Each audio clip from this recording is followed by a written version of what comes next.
Sí, buenas noches. ¿Qué tal, Néstor? ¿Cómo estás? Estoy esperando que se una un grupo más de personas para empezar, sí.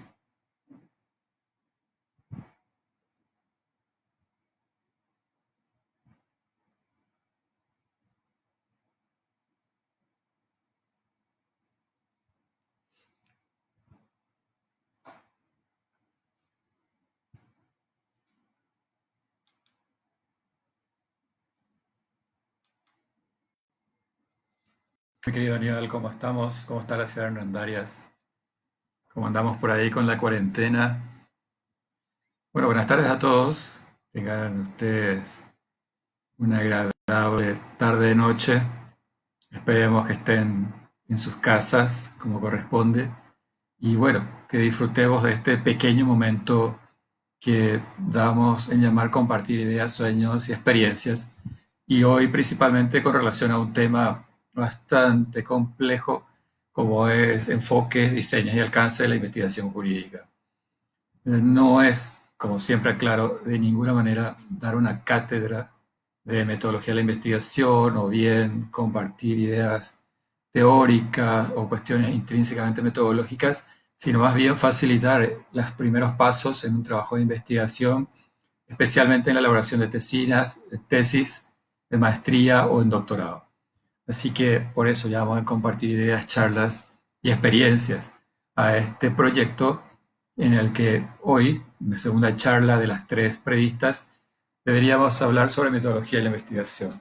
Pero permítanme primero recordar lo que en la charla anterior, el miércoles pasado, les había comentado en cuanto a de dónde debemos buscar el tema de investigación, dónde debemos obtener esa información y los insumos para poder empezar a pensar en un trabajo de tesis.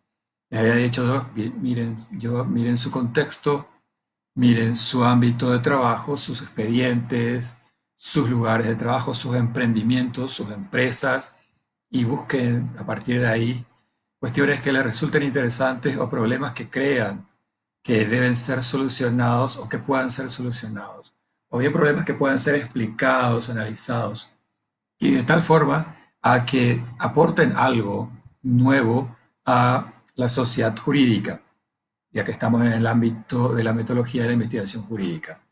Y habíamos dicho lo principal, lo primero era encontrar un tema y a partir de ese tema luego encontrar una pregunta de investigación.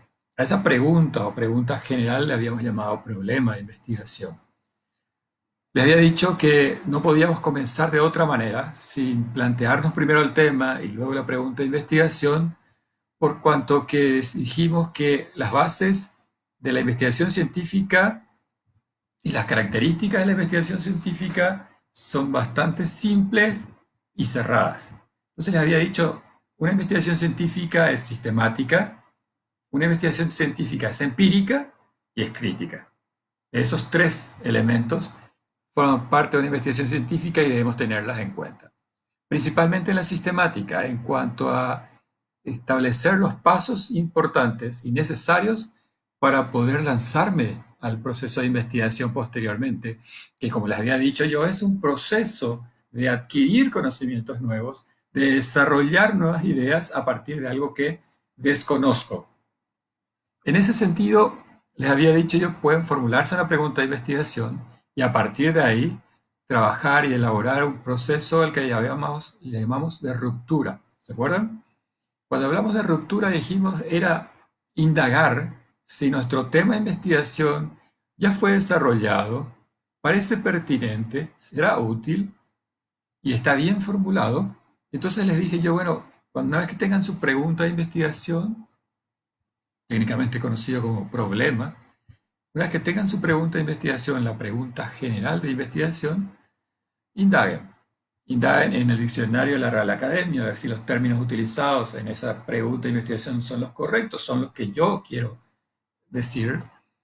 Indaguen con los colegas sobre su pregunta, a ver si se les abren nuevas ideas, nuevos temas.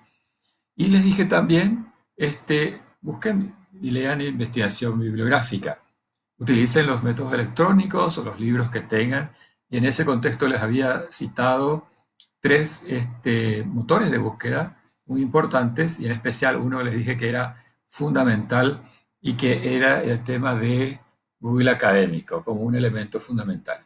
Entonces, a partir de ahí podemos hablar de que estamos en camino ya a elaborar nuestra propuesta de investigación. Una de las cuestiones bastante problemáticas para los estudiantes universitarios principalmente es la falta en la mayoría de las universidades de la exigencia del protocolo de investigación. ¿Qué es el protocolo? Es el proyecto o anteproyecto de investigación en el que se establecen todas estas bases bien ordenadas, bien específicas y que permiten al investigador tener las reglas claras del trabajo que va a realizar. Sin este protocolo de investigación, el estudiante universitario, el tesista, sea maestrando, doctorando, va a ir a un trabajo de investigación sin tener todos los elementos ni la visión clara del trabajo. Por eso es fundamental, y quiero recomendar, y siempre recomiendo en las universidades en las que he participado, es fundamental que la universidad se ponga las pilas y pida al alumno un proyecto básico de investigación de tal manera que el alumno mismo se proponga investigar previamente su tema y establecer las reglas bien claras de lo que va a desarrollar. Ello le permite una mayor fiabilidad en su trabajo y una mayor seguridad también a él como investigador. Ahora bien, ¿qué hacemos después de la ruptura?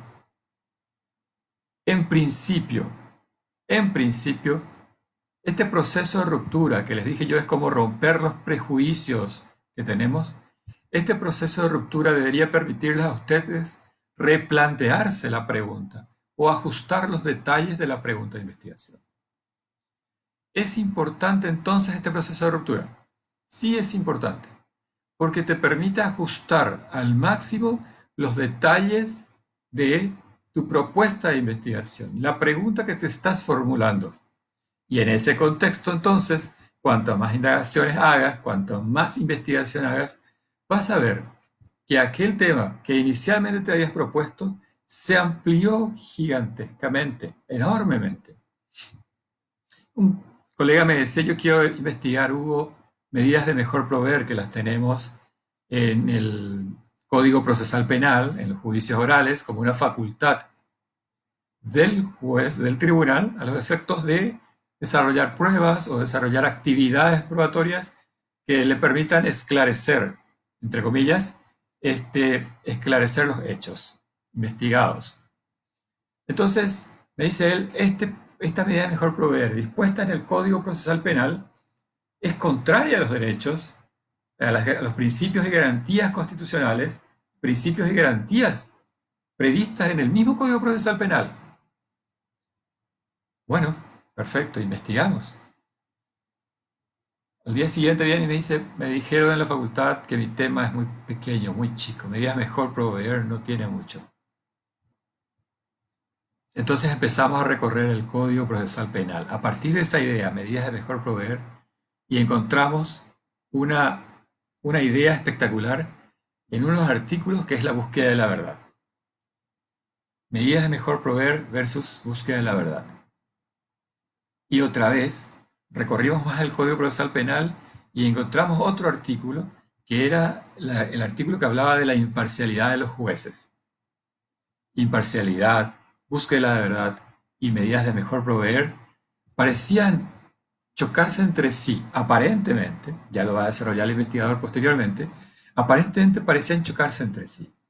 Entonces, partimos de la base de que las medidas de mejor proveer que pueden ser formuladas por los jueces en sentencia en los juicios orales estarían violando algún principio.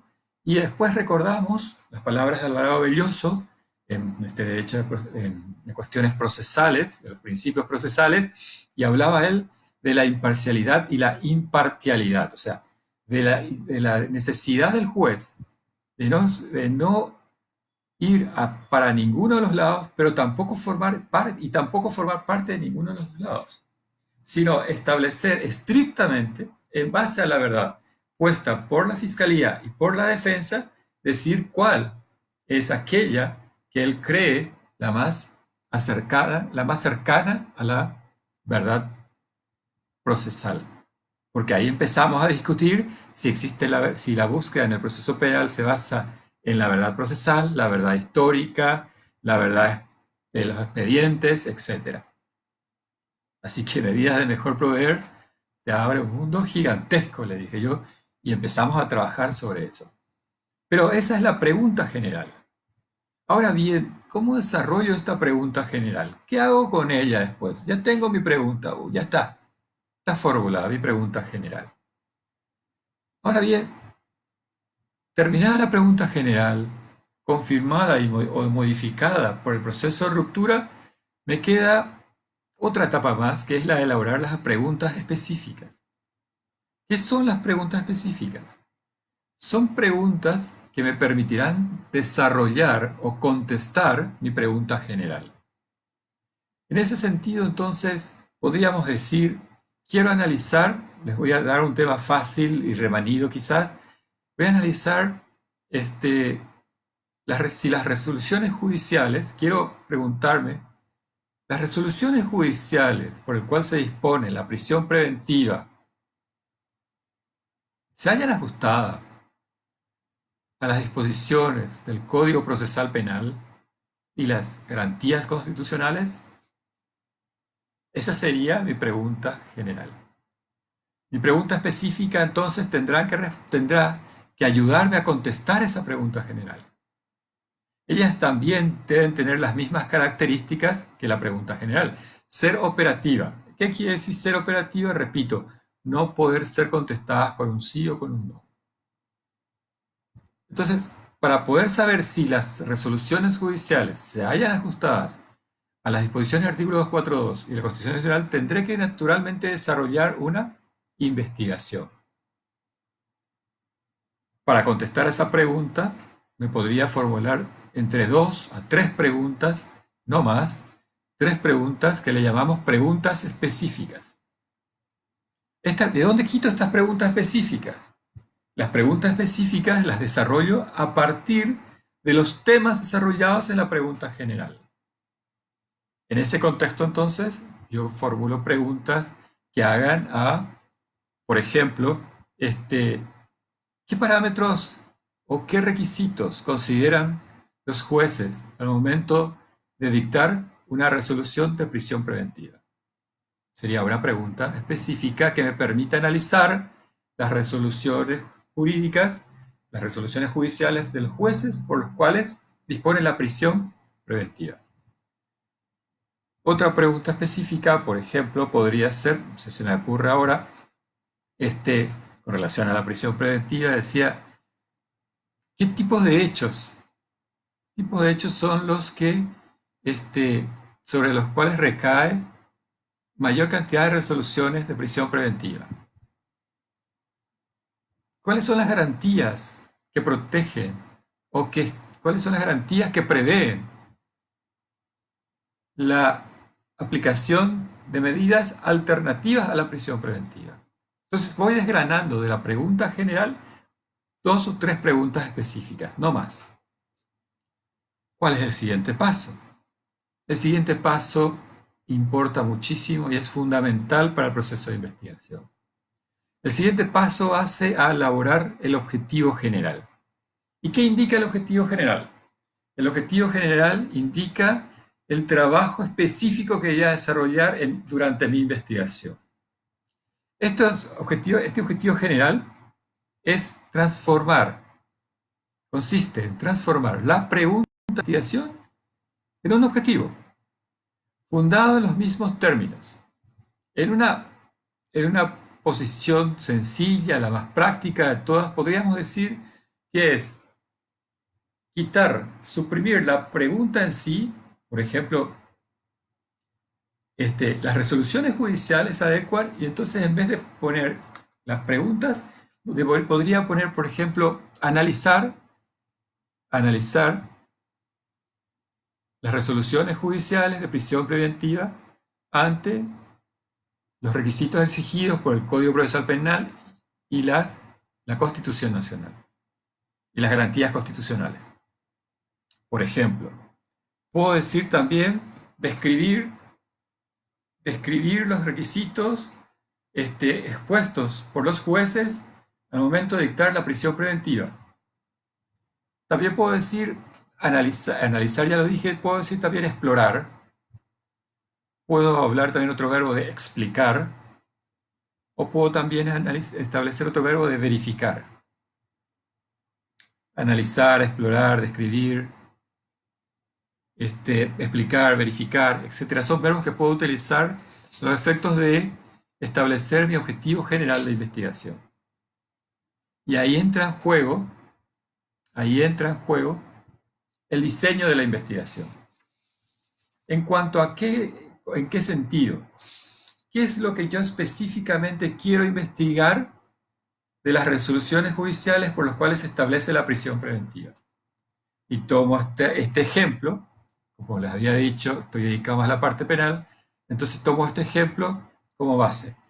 En el ámbito civil, yo les había hablado de algo como por ejemplo la indemnización de daños y perjuicios. Pueden ustedes formularse preguntas a partir de la indemnización de daños y perjuicios y después formular las preguntas específicas. Estas preguntas específicas nunca pueden ser o tocar temas que no formen parte de la pregunta general.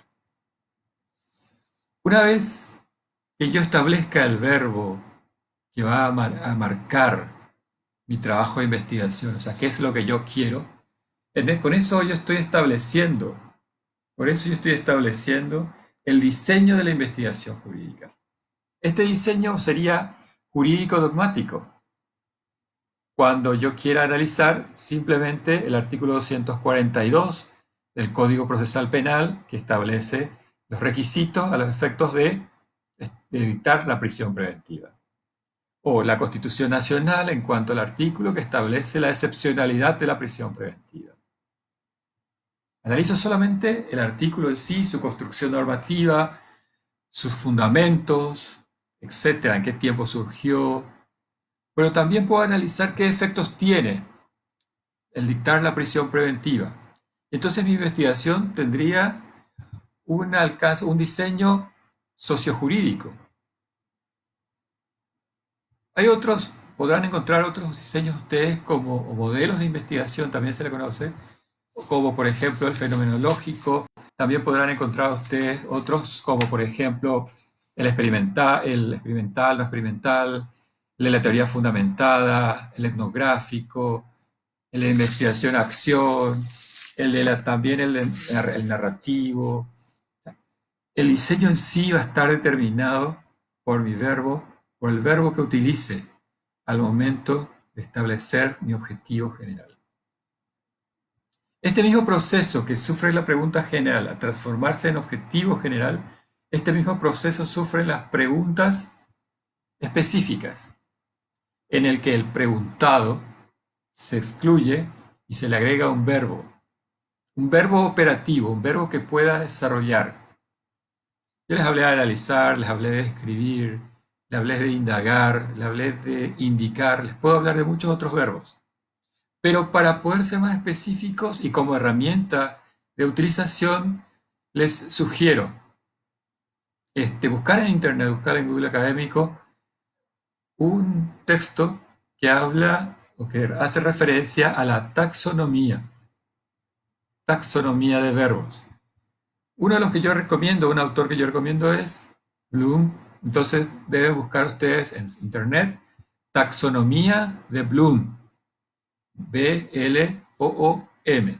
Taxonomía de Bloom. Van a encontrar la categorización integral de verbos de acuerdo a los objetivos que yo pretendo lograr o a lo que yo deseo lograr en cuanto al nivel de conocimiento o de análisis que yo pretenda alcanzar. Entonces la taxonomía de Bloom en ese sentido es importante porque nos va a ayudar a ser más específicos aún en qué verbo utilizar al momento de establecer mi objetivo general y luego mis objetivos específicos. A partir de ahí, a partir de ese momento, ya entra en juego una serie de decisiones que tengo que ir tomando. Por ejemplo, el enfoque.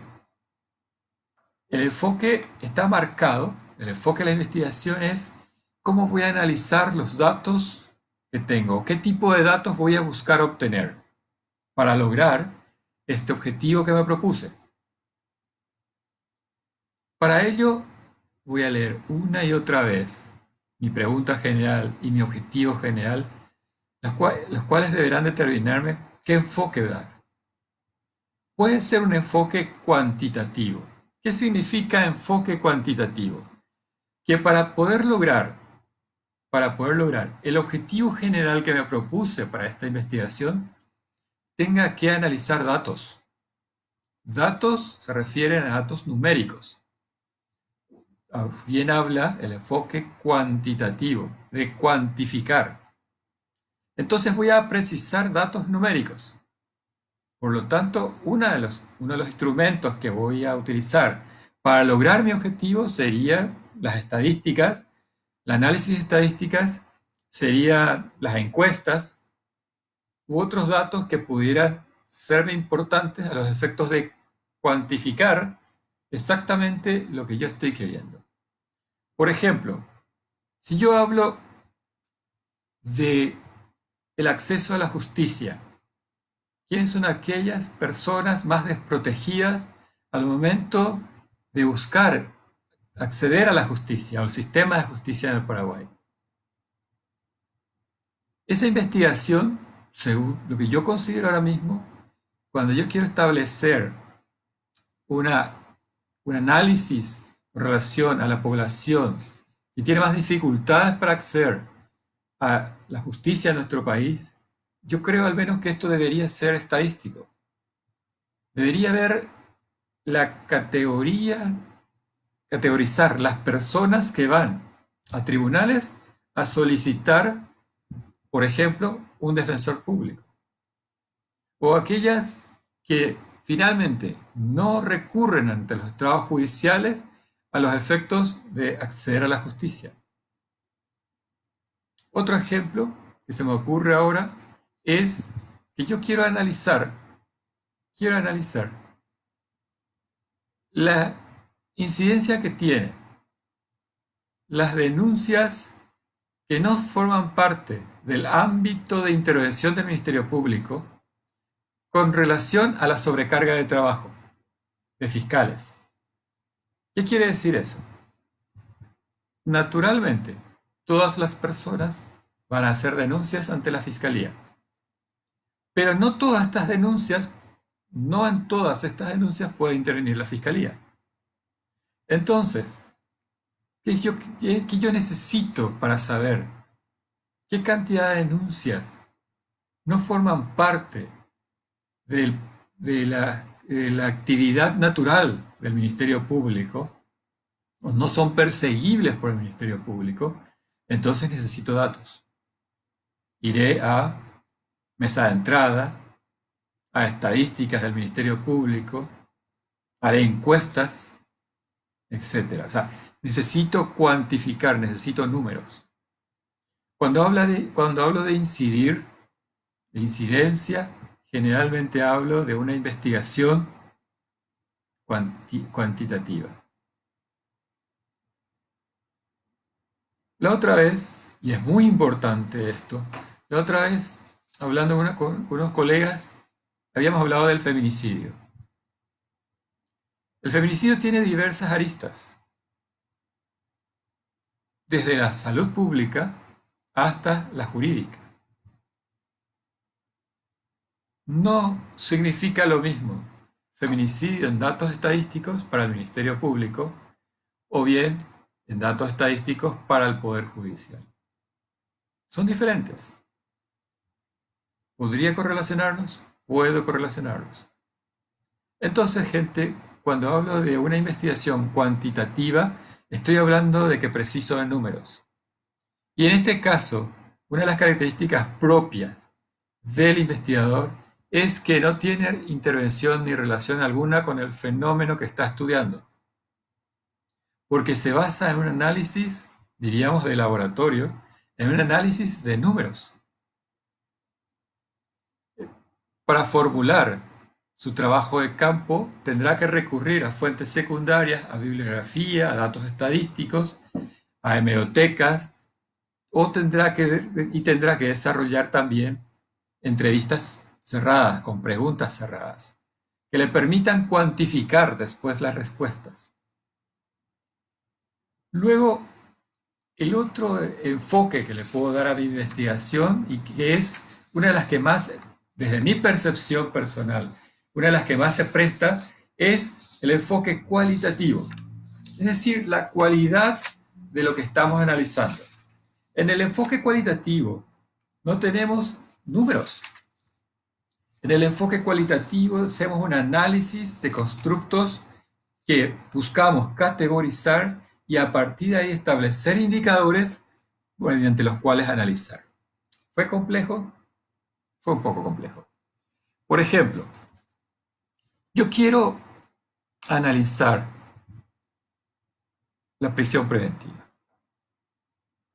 pero no su incidencia o la cantidad de privados de libertad. Yo quiero analizar bajo qué condiciones se les somete a las personas eh, procesadas penalmente a prisión preventiva. En ese sentido, entonces, cuando hablo bajo qué condiciones, elijo la resolución judicial de prisión preventiva, finalmente mi tema, y me formulo la pregunta. ¿Se haya ajustado las resoluciones judiciales por las cuales se dicta la prisión preventiva a los requisitos exigidos por el artículo 242 y de las garantías constitucionales? Tengo dos parámetros de medición y un elemento a medir. Resolución judicial de prisión preventiva versus artículo 242 y garantías constitucionales. Voy a hacer un análisis cualitativo de estos. En especial, voy a confrontar la prisión preventiva, la resolución de prisión preventiva y todos los elementos que conlleva ante las garantías constitucionales y ante el artículo 242. En ese sentido, en algún momento dado, le había pedido a los colegas del interior del país, de toda la República, le pedía que me provean, por favor, resoluciones judiciales de prisión preventiva. En aquella investigación, que fue una investigación que no la plasmé finalmente en ningún libro, ni en ningún artículo científico, sin embargo, resultó algo interesante. Dos términos que probablemente ustedes escucharán a menudo. El incipiente estado de la investigación, como un elemento propio de toda resolución judicial de prisión preventiva, y también la obligación del juez de asegurar que el proceso penal cumpla con sus fines, evitar la impunidad. Analizados estos dos requisitos, no los encuentro en el artículo 242. Y empiezo a analizar por qué sucede esto, desde la teoría, desde la doctrina. Bueno, esa es una investigación cualitativa, donde lo que busco analizar es la cualidad. Es la cualidad de la variable que yo estoy sometiendo a indagación, a análisis, a descripción, a verificación. De hecho, en el ámbito jurídico, yo puedo analizar desde diferentes aristas. Puedo analizarlo desde la misma norma, desde el mismo artículo. Dijimos que esta investigación era jurídico, dogmática. Puedo analizar los efectos que tiene la prisión preventiva, jurídico-social. O también puedo analizar de qué ocurre a partir de que se dispone la prisión preventiva, fenomenológico. Para ello, puedo tener diferentes formas de investigación. Y en ese contexto, uno de los que más se aplica cuando analizamos este tipo de cuestiones es el estudio de casos. Pero como yo les dije, en el ejemplo que les di, yo pedí a todo el país, a nivel país, les pedí a ellos que me envíen las resoluciones de prisión preventiva dictadas por los jueces, cualquiera sea el caso. Entonces, yo también puedo realizar dentro del ámbito jurídico una investigación con enfoque mixto. ¿Qué significa con enfoque mixto? En el que puedo analizar números, cantidades, datos estadísticos y también puedo analizar las cualidades. de la institución que estoy analizando. En ese contexto, por lo tanto, al momento de recaudar los datos, voy a utilizar instrumentos que sean cuantificables, que me permitan cuantificar, y también instrumentos que me permitan analizar la cualidad. Puedo hacer entonces encuestas y entrevistas. Las entrevistas en base a preguntas semiestructuradas o bien preguntas abiertas. Lo interesante de la investigación cualitativa, que al analizar la cualidad de la cosa, de la institución o del objeto que estoy analizando, es que me permite interactuar. ¿Interactuar con quién? Interactuar con mis entrevistados. Interactuar con el fenómeno mismo que estoy investigando. Puedo formar parte de ella. En un análisis, en una investigación cualitativa, uno de los primeros elementos es la observación, por medio del cual tomo notas que me permitan llevar a cabo apuntes con relación a lo que he observado. ¿Cómo hago eso? Por ejemplo, si yo estoy analizando temas de juicio oral, participo de un juicio oral. Quiero analizar dentro del proceso civil un punto muy interesante dentro del proceso civil, que es la absolución de posiciones. Una figura antiquísima dentro del sistema civil y que quizás merezca un análisis. Porque me parece que al formular preguntas cerradas está limitando la actividad de las partes sometidas a la absolución o al interrogatorio. Es una actividad probatoria formal. ¿Eso es válido para un proceso civil? En su conjunto, en el conjunto general de análisis, ¿qué fuerza tiene la absolución de posiciones en un juicio civil? El derecho a ser oído del niño en el contexto de la autonomía progresiva, ¿se cumple en este país? ¿Cuáles son sus parámetros? ¿Cuáles son los requisitos? ¿Te parece bien? Fíjate que estamos analizando la cualidad, pero también podríamos agregar datos numéricos que nos permitan analizar también la cantidad. Entonces nuestra investigación sería mixta, porque tendría elementos de análisis cuantitativos y cualitativos. Ahora bien, y te doy un tip, diríamos, del objetivo general y la pregunta general.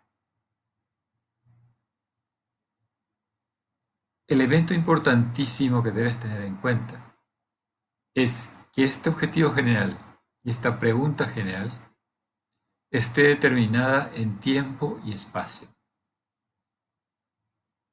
¿Cómo? Sí, porque al momento de desarrollar mi investigación, al momento de analizar mis datos, yo, si no tengo bien específico el tiempo de investigación, ¿sí?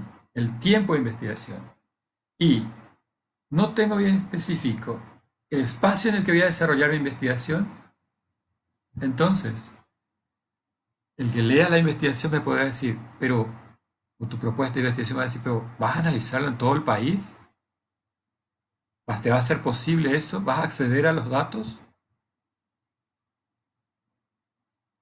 Ahora bien, entonces lo que debería hacer es especificar en mi objetivo de investigación qué territorio voy a abarcar al momento de desarrollar mi investigación y qué tiempo. Al momento de decir qué tiempo, voy a determinar otro de los puntos de mi investigación, que es el alcance. Eh, este alcance de la investigación tendrá una duración o será de un corte transversal? Ejemplo, alguien me decía, yo quiero analizar cómo el Estado interviene en los niños en los casos de abuso sexual y cuál es la efectividad que tiene esta intervención. Para desarrollar esa investigación, la persona que va a investigar deberá acompañar a un niño que ha sido víctima de abuso sexual, acompañarlo en el tiempo. 1, 2 años, 3 años. Para ver cómo interviene el Estado en ese niño a los efectos de lograr su recuperación parcial o completa y que pueda constituirse en un ciudadano de bien y sano. Entonces diríamos que de acuerdo al tiempo de investigación, esta investigación sería longitudinal, se extendería en el tiempo. Ahora bien, yo quiero ver si el Estado tiene hoy instituciones que están destinadas a ayudar a los niños y niñas que fueron víctimas de abuso sexual. Esa investigación no la voy a hacer en el tiempo, lo voy a hacer hoy, ahora. Es un corte transversal. Entonces mi investigación será transversal. Si necesito acompañar el fenómeno, será longitudinal. ¿Dónde sale todo eso? Sale todo de tu objetivo general y tu pregunta general. Ahí te determina si para poder lograr ese objetivo y contestar esa pregunta general, tu investigación va a tener que extenderse en el tiempo. O bien podrás desarrollarlo en un corte transversal. ¿Va a ser longitudinal o transversal? Otro punto importante que va a determinar tu objetivo general y tu pregunta general es si tu investigación tendrá un carácter descriptivo, un carácter explorativo, un carácter explicativo o analítico. En ese contexto, ¿qué significa eso? ¿Qué es lo que yo voy a buscar con mi investigación? Voy a buscar describir el fenómeno o lo que yo estoy queriendo desarrollar es describir. Voy a buscar explorar el fenómeno. Yo no sé cuáles son las condiciones de salud bajo las cuales viven las personas en un centro de asistencia a ancianos, por ejemplo. Entonces, la investigación será explorativa o exploratoria. Ahora bien, yo conozco cómo viven ellos, pero quiero conocer más aún a profundidad qué características presentan las condiciones de vida de estos ancianos en un centro de resguardo de ancianos, en un lugar de ancianos. Entonces mi investigación será descriptiva. Yo no puedo o no quiero solamente explorar, yo conozco cómo viven. Ahora yo quiero analizar si estas condiciones con las cuales viven los ancianos en estos hogares de ancianos se hallan adecuadas o ajustadas al principio de dignidad humana. Entonces mi investigación va a ser correlacional, es decir, hacer una correlación entre la vida que llevan estos con el principio de dignidad humana. Yo quiero saber, por ejemplo, los factores que intervienen o los factores que intervienen en que determinadas medidas sean más válidas para la reinserción social. Voy a correlacionar los factores que intervienen a los efectos de saber cuáles son las medidas que más son válidas para la reinserción social. O finalmente yo quiero explicar. Quiero explicar el fenómeno en sí. Quiero analizarlo a integridad y explicar cómo se da este fenómeno. Entonces mi investigación será explicativa. Pero estas características, estos alcances de la investigación, o modelos también, se le conoce como modelos de investigación, fíjense que no son absolutos.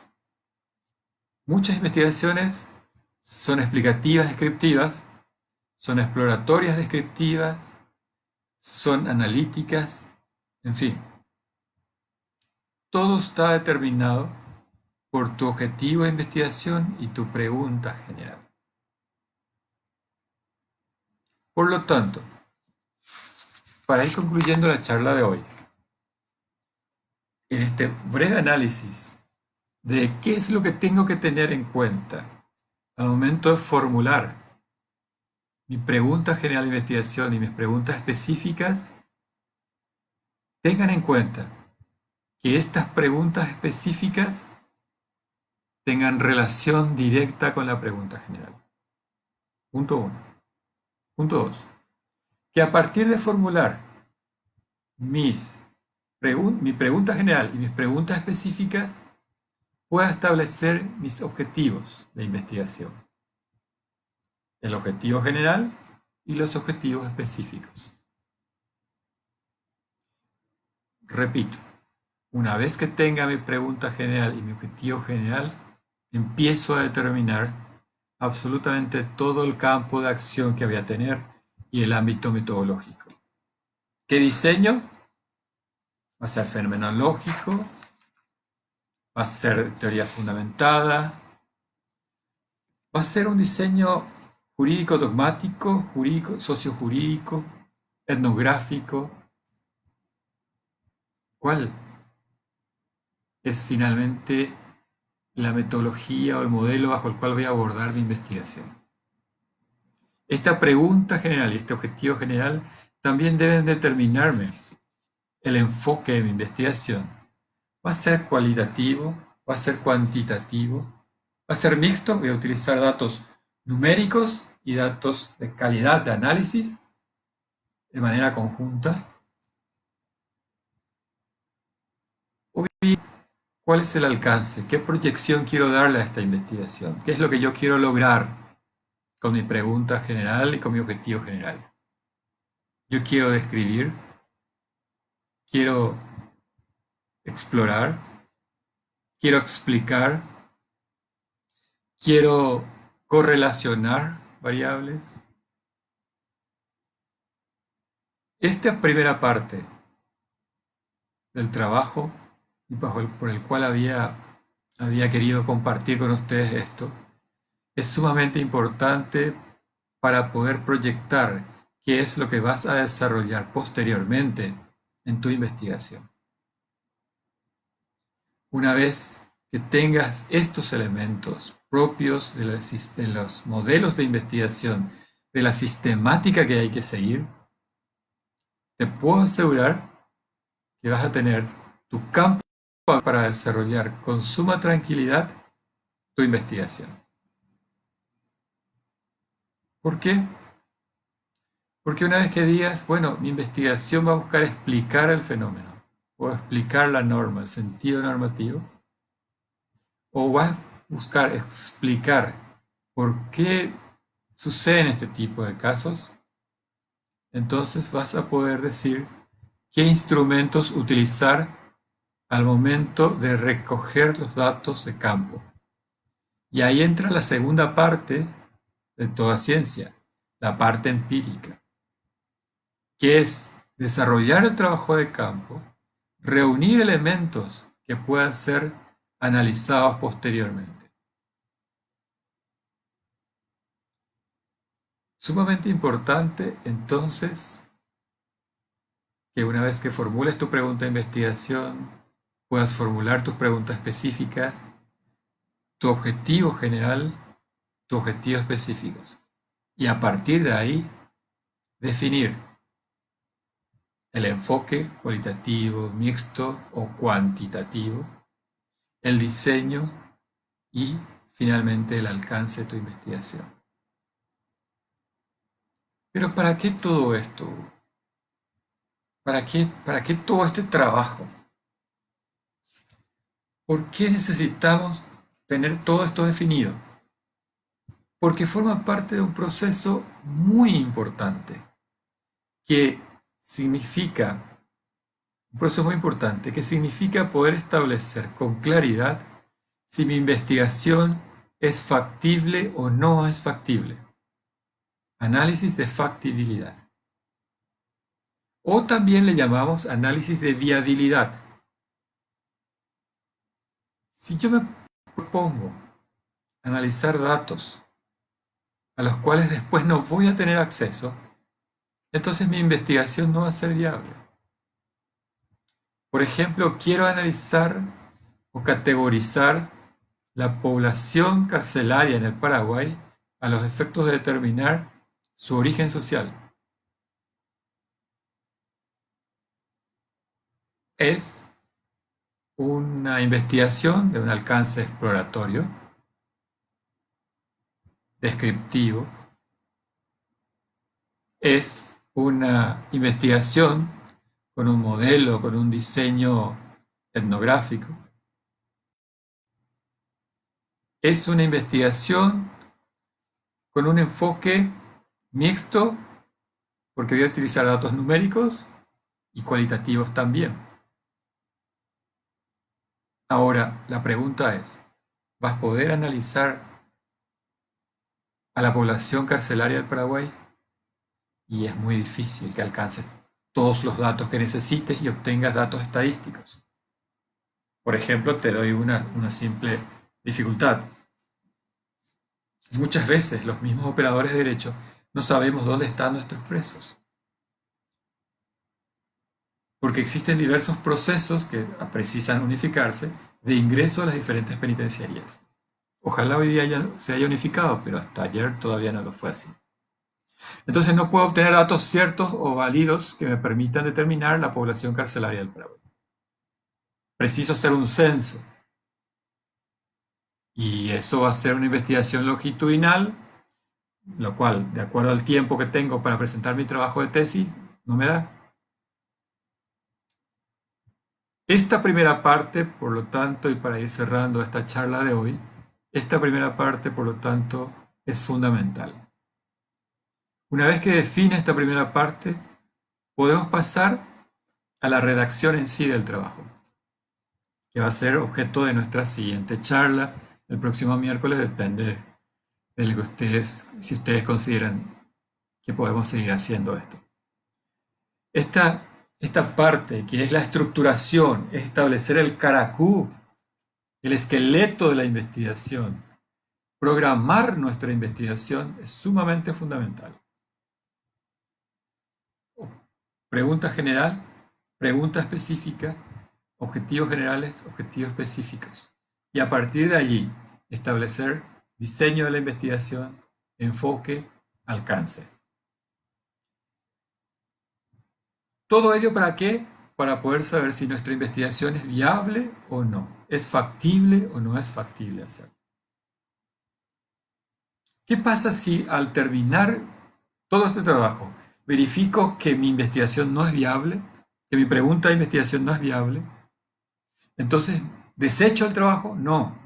Lo que necesito hacer entonces es verificar la pregunta general de investigación y ajustarla de acuerdo a mis posibilidades. Quizás no pueda ser de todo el país, quizás pueda ser del Buen Pastor o del Centro Educativo de Niños, de Adolescentes, perdón, Centro Educativo Itagua, si hablamos de población carcelaria. Si hablamos de un hogar de ancianos, puedo hacer al hogar de ancianos, el que recuerdo ahora que está frente a IPS, por ejemplo, y defino con claridad el hogar Santo Domingo, hogar de ancianos, para categorizar la población que se encuentra allí, para establecer si sus condiciones de vida son adecuadas o acordes a los principios de dignidad humana, por ejemplo. Bueno, espero haber sido útil, gente. Espero haberles abierto el panorama y haberles dado ideas con relación a alcance, diseño y enfoque de investigación. Pero por sobre todas las cosas recuerden que este proceso sistemático es fundamental. Porque si ustedes logran definir en esta primera parte de su investigación todos estos elementos, sabrán si es factible o no desarrollarlos. Y no se van a ahogar por el camino, porque ya lo estudiaron previamente, ya saben qué camino van a recorrer, ya saben qué herramientas van a utilizar o qué instrumentos van a utilizar.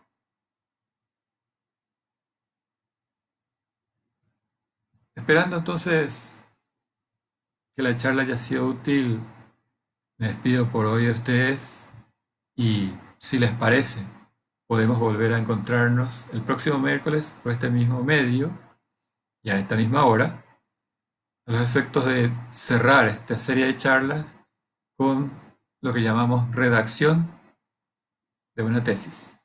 Las partes que contiene, qué debemos tener en cuenta al momento de redactar, cómo hacemos las citas bibliográficas, etc. Espero que tengan ustedes muy buenas noches. Hasta luego.